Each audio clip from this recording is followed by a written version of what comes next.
Now, some of you may still be on the fence about who and what to vote for, while others are not sure that their vote will actually matter. So to help us dispel some of this election misinformation, we are going to dive in with Dwight Bullard joining us now. He's Senior Political Advisor for Florida Rising. Good morning. Good morning. Okay, well, let's get to it because, one of the things that people worry about is Florida's a red state, historically. So their vote is not going to matter. That's what some think. What do you say to that? I would say that is incorrect. Okay. Florida oftentimes is an apathetic state.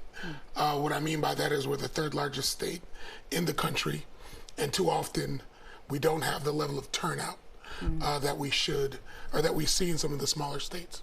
Well, what about voters who say, look, and we hear this almost every time, I don't like either candidate. I can't even decide the lesser of two evils, as some of them might even say. That's a dilemma. So what do you say to those potential voters? Well, not as big of a dilemma when you realize that they are a small part of what's on the ballot. Okay. The ballot is extensive. We have judicial candidates, school board candidates. We have ballot initiatives. So this is a moment for direct democracy to really take hold. A lot of people kind of get caught up in the presidential conversations around the Electoral College and what that means. And we're not going to go down the rabbit hole of civics.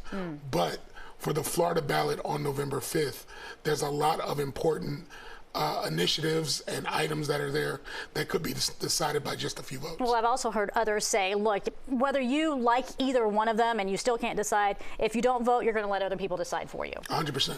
Okay, let's get to Amendment 4, talking about what's down ballot. Amendment 4 dealing with abortions in the state. Help us understand fact from fiction, because a lot of these political ads, they're saying competing facts, if you will, and some people are very confused by it. Yeah, and so I want to clear up one thing, and that is that of the 6 amendments that are on the ballot, 4 were placed on by the legislature. Amendments 3 and 4 were placed on by petition by the people. Okay. What that means and why that's significant is that Amendments 3 and 4 have to follow what is called a single subject rule, meaning that they can only cover one subject, and they're limited in terms of the amount of words that can make up the actual language of the ballot initiative. So why is that important here?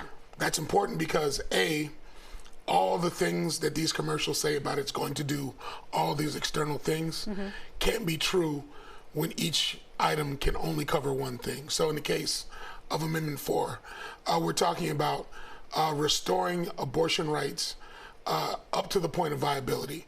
So you're seeing commercials talking about it goes into the 9th month, or that parental rights will be undermined. The reality is it just restores an expansion based on the current law, which only allows for 6 weeks.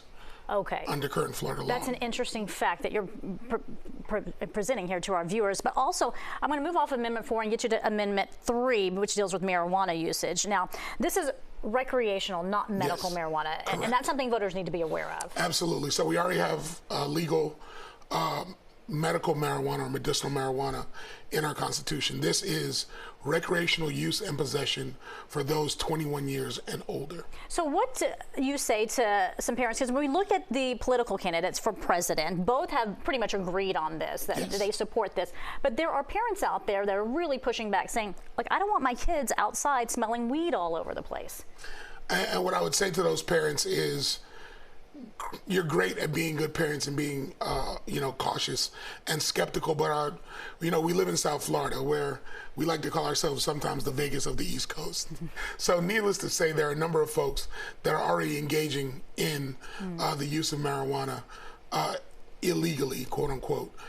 This again creates a regulatory framework for those 21 years and older, and the same restrictions around smoking cigarettes would still apply to marijuana. Interesting.